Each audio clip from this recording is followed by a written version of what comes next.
поставил новую ЦПГ на 300 кубов. Сейчас поедем с Никитосом обкатку делать.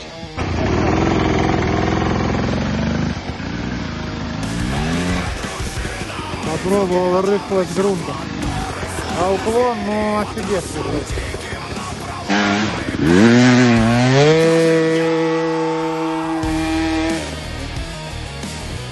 Подъемчик интересный. В лоб брать не вариант, сразу закапываться. Поэтому немного по диагонали вот здесь должен.